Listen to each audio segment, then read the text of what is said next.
Összedőlt ház, romhalmaz és nyomasztó látvány fogadta a Kosdra kiérkező tűzoltókat április 8-án délután. Az összedőlt épületben egy 51 éves férfi tartózkodott, akit még időben sikerült kimenteni. Azonnal a helyszínre sietett Kurdi Ferenc, Kosd község polgármestere is, aki jól ismerte a fedél nélkül maradt férfit, akinek az életén túl nem volt mit menteni. Az építésügyi hatóságnál kérjük az engedélyeket ahhoz, hogy az épületet el tudjuk bontani. Az illetőt, aki itt lakott, azt egy önkormányzati lakásba helyeztük el. Biztosítottunk számára fűtést, hogy jelen pillanatban jó helyen van. Mennyire volt veszélyben az itt élő? Hát elmondása szerint húsvétkor leomlott a háznak az egyik oldala, amit nem jelzett senkinek, és ez pont azon a részen van, ahol ő is elhelyezkedett, vagy lakott, aludt. Utána elomlott a háznak a másik része.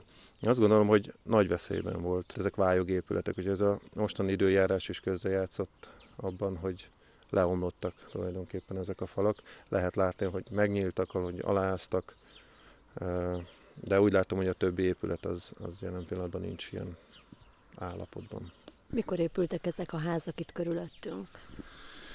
Hát ez a ház, egy igen régi ház egyébként, ami összeomlott, ezt még az én dédszüleimnek a nagyapja jáék építették annak idején.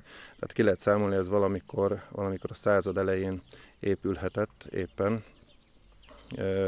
Azóta természetesen már itt emberek cserélődtek, családok vándoroltak el, és kialakult egy olyan közösség, ami többnyire cigány származású emberekből áll, illetve azok az emberek találnak itt menedékre, akiknek sajnos nincs pénzük drágább ingatlanra. Úgyhogy az épületeket tekintve azt lehet mondani, hogy javarészük idős, van új építésű is természetesen. Itt a hegyoldalban van esetleg még több ház is veszélyben, vagy több család?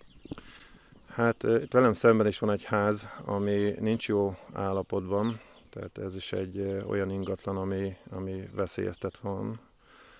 Itt is befolyik az esővíz, előbb-utóbb valószínűleg ennek is ugyanaz lesz a sorsa, mint a hátam mögött lévő háznak.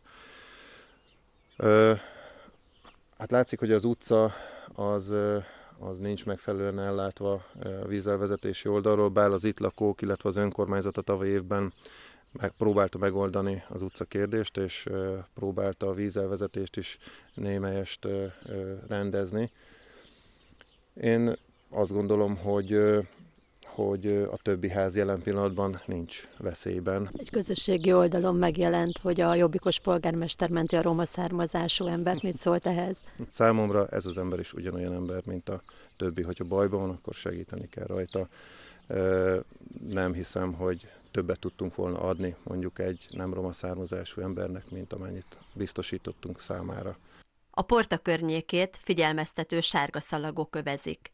Az épület sorsa megpecsételődött, már csak a bontásra vár. Az önkormányzat az építésügyi hatósághoz fordult a bontási engedély megkérésével. A ház tulajdonosa József jelenleg önkormányzati lakásban van elhelyezve. A későbbiekben vélhetőleg rokonainál keres majd menedéket.